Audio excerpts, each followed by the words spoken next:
Lagaño. So for today's video guys, nandito tayo sa L Square Hotel. So ito na yung pinaka landmark natin papunta sa The Backyard Wings and Beers.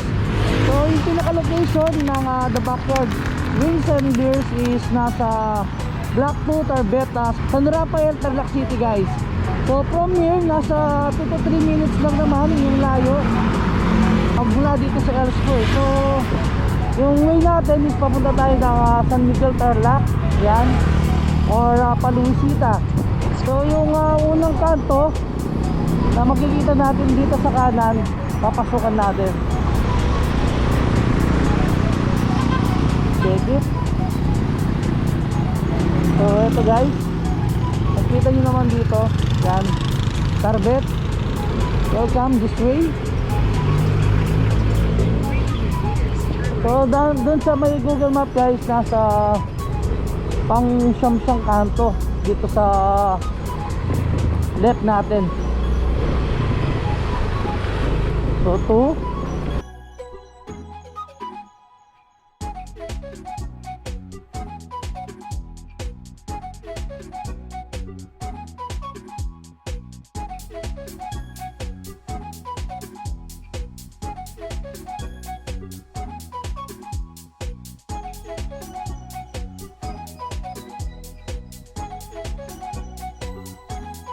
Diretso pa rin guys.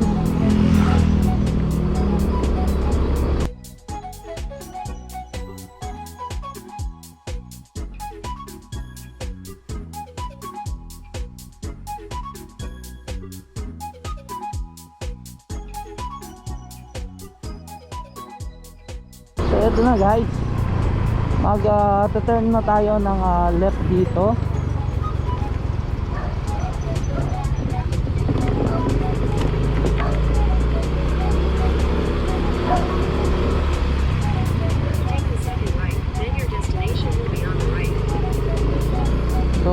Pagpasok nyo dun sa left, sa pangalawang right guys, andito na tayo sa The Backyard Wings and Beers. So ito na siya, yan, The Backyard Wings and Beers.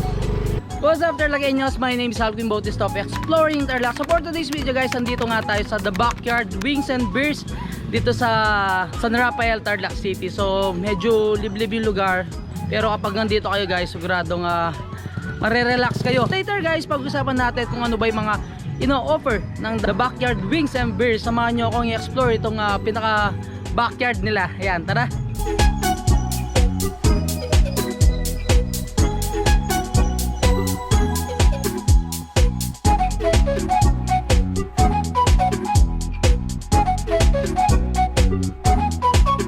For sure guys, later yan may mga hanging lights or mga chain lights. Sigurado mamaya yan, napakaganda ng ambience nila dito sa The Backyard Wings and Beers.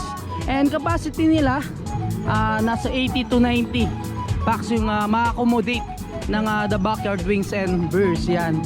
Dito guys, no, talagang napakaganda ng vibes yan. Syempre mga tables and chairs made on woods. And syempre yan, ang makikita nyo guys, backyard na backyard talaga. Yan, may saging, may mangga. Eto, makikita nyo may bunga na rin yung mga mangga. Ayan. So dito, yung pinaka-design nya, yero lang, yan. And then nilagyan siya ng name, The Backyard Wings and Beers. Actually dati hanggang dito lang siya. Ito mga tables na nakikita nyo. So yun, nung dumami na yung mga pumupunta, inopen na nila itong kabilang area. Napakaganda guys nung pinaka place. Yan, chill na chill lang. Punta naman tayo sa kabilang side ng backyard nila guys. So ito may naka-dine-in na sina sir and ma'am. After that po. So yan, every weekends guys, Friday to Sunday, meron siyang live band dito. Ayan. So ito, The Backyard. Ito yung pinakamagandang area din naman nila guys. Kung gusto nyo yung picnic style na yan, yung pinaka-ambience. So yan, meron na tayong mga bisita dito. Sina madam. Taga saan po kayo ma'am? San Miguel po. San Miguel. So malapit lang dito. Paano yun nalaman to ma'am? Sa friend namin. Okay. Yan. So yan guys, no, makikita nyo. Yero din to. Pero yan, So parang graffiti style siya. Marami naman yung mga seats nila dito. So dito pwede yung 6, so doon pwedeng 4, and then 4 yan.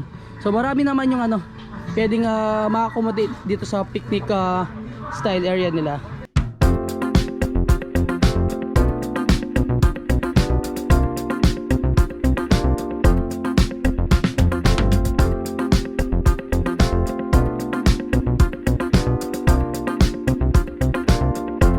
Tapos lang nating ikutin itong the backyard wings and beers. So kung gusto niyo pumunta dito, open sila ng Tuesday to Sunday. So sabi ko nga kanina, every weekends, Friday to Sunday, meron sang live band. Nag-open sila ng 5 PM to 11 PM. Yan.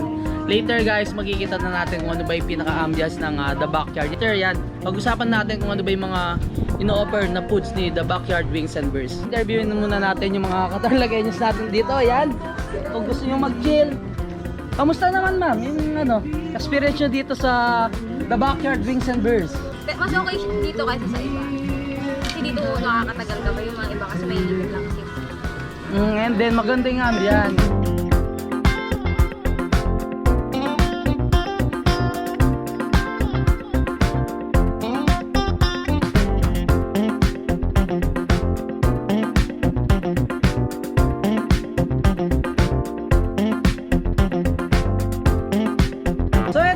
Kenyos lahat ng pinrefer sa atin ng the backyard wings and beers, and of course syempre kasama natin si Sir Jan. Ayan, so papakilala niya sa atin guys kung ano ba yung mga pinrefer nilang food. So ito mga sir, sa drinks muna, sa lahat ng gustong mag-chill dito sa the backyard. Bali meron tayong mga cocktails, 4 yan. Meron tayong Kapayapaan, Karagatan, Yun, ito. Kalikasan, tsaka meron tayong Kasinagan. Kasi inano namin siya, Karagatan para sa mga friend zone, ganyan. Kapayapaan para sa mga na-in love. Yun. Kaya sobrang dami nag-order ng Kapayapaan kasi usually doon Mga in love. Pero dito sa sir, Kasinagan yan, sa lahat ng nag-goes. Yan, dami din. Konti lang naman yan, mga Ayawata mili na nag-ghost. Yan. Tapos ito yung isa, para sa mga niloko, ito naman na Yan. Kalikasan. Medyo malakas ng konti yan. Kasi Yun. So depende sir. Kung medyo broken hearted ka yung Kalikasan, mas Oo, mataas yan. yung alcohol content. Oo, ng konti. Wala yun. And nag-offer din kayo ng mga per bottle. Ayan. Yes, meron kami mga beer products na may Smirnoff, merong Pilsen, Apple, Sunlight Light, tsaka Red Horse. Pang chill lang talaga siya, barkada, family. At syempre hindi mawawala yung soju kasi partner lagi yan sa Samji. Yun. Tsaka since nag-offer tayo ng mga Korean food, kaya naglagay kami ng soju. Soju, no? Ang ganda ng ambience guys, no? Napaka luwang, tapos yan may mga train lights, sakto-sakto lang yung pinaka-ambience natin. So ito sir, ito yung pambarkada natin. Ayan, mga set meal. So sa set meal nila guys, meron silang duo, barkada and then family. Itong prepare nila sa atin, ito yung pinaka-barkada nila. So ano yung inclusions ng barkada natin sir? Bale yung sa barkada natin, may sisig siya, may wings, tas may hotdog na. Tapos yung rice parang good for 6 na nga yan, 4 to 6. Nakalagay kasi dito sa menu is 4 rice lang, pero tingnan nyo guys, napaka-generous ng pag-serve ng rice nila. Ganyan lagi yung pag-serve. And may kasama na siyang 1 pitcher of iced tea. Yes, meron. Yun. Ay, yun, di lang natin nalagay kasi may mga drinks. And then, syempre, sa mga mahilig naman sa pasta, meron din sila sa mga snacks nila. Meron kaming tuyo pasta, tsaka sisig pasta. Yung mga available natin. Ito, tuyo pasta to. And then, sa isang snacks nila guys, ito, Ultimate Wine Burger. Yan, tignan nyo naman guys. Siguro nasa good for 2 pa to. Napakalaki. Oo. Napakalaki. And syempre talagang nag-offer din naman sila ng all day breakfast. Yan. All day breakfast. So ito yung best seller. Top silog. Top silog. Yes. Eh marami din namang mga ibang silog na in-offer si yan, the backyards. Yes. And ito sir, Yan yung tinatawag namin backyard nachos. backyard nachos. Kasama sa snacks ba? Under the snacks and bika-bika. Kagandaan niya guys, no? So kung buong family kayo, may mga kasama kayong kids, syempre. Oo. Merong mga ino-offer si the backyard na for kids. Yan, Yeah. mga snacks nila. Sigurado magugustuhan ng mga kids yan. And of course, yan, meron silang burger steak sa a la carte nila. Yan. Bale, yan is ultimate Pagkano to, sir? ultimate burger steak. Ultimate burger steak. Yes. Look at Meron this, tayong guys. burger steak, meron tayong ultimate beer burger steak. Good for two din to eh. Parang good for two na. Yeah. Nakita yan, ang daming gravy, tapos ang laki nung ano niya, burger, and then may mga french fries. On top ng pinaka-rice niya guys, meron pa siyang egg. Nice. Eh syempre hindi mawawala dyan yung pinagmamalaki ng The Backyard Wings and beer. Etong mga chicken wings nila. Meron tayong flavors dyan. Maraming flavors nila sir. Kanina nakita ko 14 flavors. 14 tama? flavors. Yun. So meron sila yung spicy garlic, barbecue, oriental, sriracha, backyard, spicy buffalo yan sa mahilig sa spicy, sesame barbecue, premium salted egg, Korean barbecue, premium teriyaki, spicy garlic, cheesy cheese, sriracha mayo, syempre meron din silang sweet barbecue, honey glaze, spicy Caribbean, and then garlic parmesan. Ayan. So magkano naman sir? Ay yung unlimited chicken wings nyo? Okay, yung unlimited chicken wings namin, sa totoong price na is 290. 19 yun. Kasama na yung rice, only rice, then meron na siyang iced tea na drink. Ayan naman guys, kasama natin si Sir Evan. Syempre siya yung magpapaliwanag sa atin dun sa unlimited sanggipsal nila. So how much sir yung unlimited sanggipsal? Unlimited sanggipsal namin for pork is 249 and meron din kaming additional ngayon yung beef bulgogi. Kung gusto nila na something na mixed, additional 40 pesos lang yun from 249. May mix na siyang beef bulgogi. And since kumuha na sila nung mix, meron na rin makukuha din nila yung original na Yun.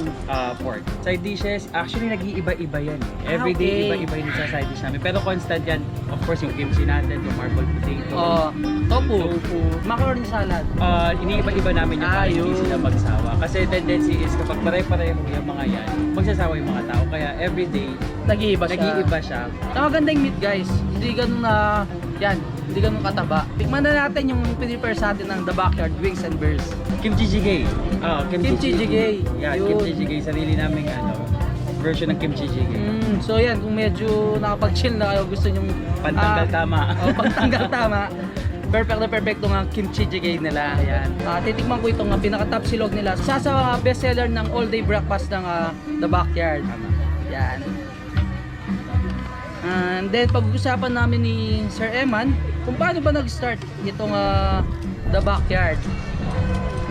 Itong The Backyard, actually nag-start lang to, natambayan namin magpipinsa magkakaibigan nung lockdown. Di ba 2020 nag-lockdown tayo?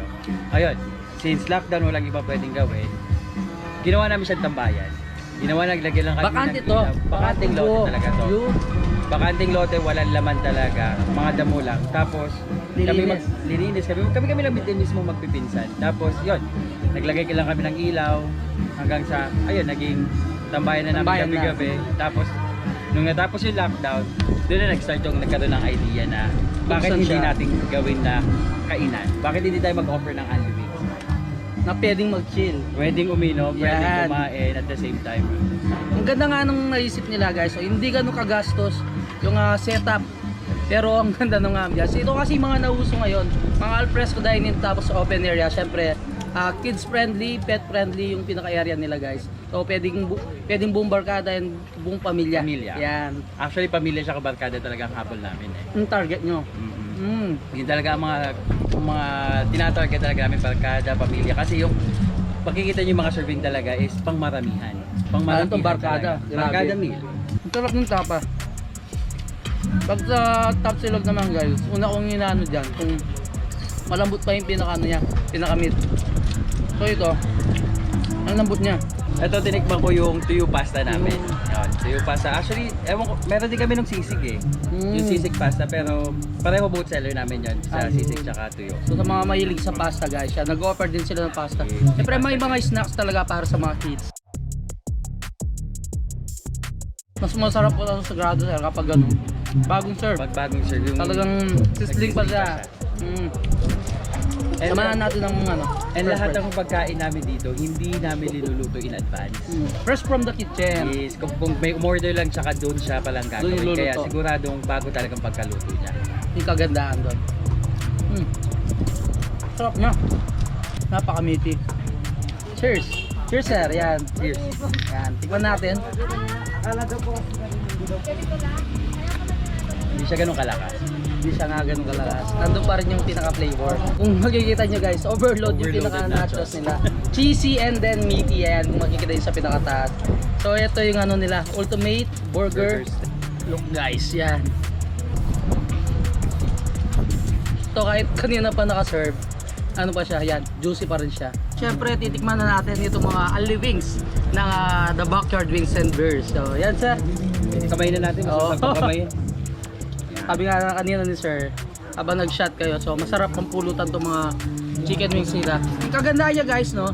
May mga maraming flavors na available. So, mahilig kayo sa cheesy, medyo maalat yan. Tapos mga tawag dito, spicy. 14 flavors yung mga binanggit natin kanina. After dito, yan nga, tumutugtog na yung live band. Papakita ko sa inyo mamaya. And magsasamji tayo habang nag-chill. Ito parang pinapapak lang talaga siya. Pinapapak lang talaga. As in, finger food. Finger food, talaga yan, siya. tama. So ito na guys, mag-samji na kami. Yan. Habang nag-chill, syempre enjoyin natin yung pag-samji natin dito sa The Backyard. Kasama natin si Sir Brian. Kung gusto nyo mag-chill dito sa The Backyard, pwede. After nyo mag-samji and then mag-only wings. Yan. So sir, cheers muna tayo. Yan. And after this, punta natin yung live band. Sakto lang yung alcohol content ng ano nila.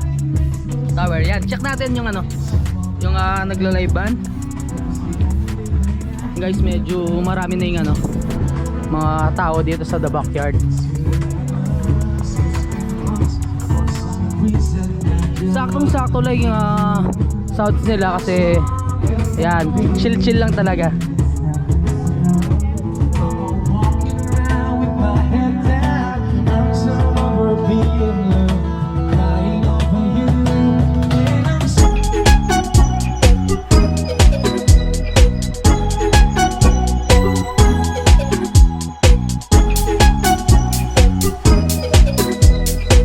Sa lahat ng naghahanap ng mga chill na place kung saan pwede ka mag-inom, kumain, visit us. Visit the Backyard Wings and Beers. We are open from 5 p.m. to 11 p.m. Kung kailangan mag-extend, sige mag-extend kami para sa inyo. Yun. So, we are available on Waze and Google Maps. So, you just have to search Backyard Wings and Beer. Hanggang dito na lang. Don't forget to subscribe, like, comment, and click the notification bell para updated kayo sa lahat ng videos ko. And syempre guys, huwag niyong kalimutan i-share ang video to para malaman ng ibang Katarlakenyos natin dyan na may ganitong place dito sa Tarlac City. Biruin mo guys, Tarlac City, tapos may ganitong area talaga na pwede kayo mag-chill. At yung next vlog, peace out!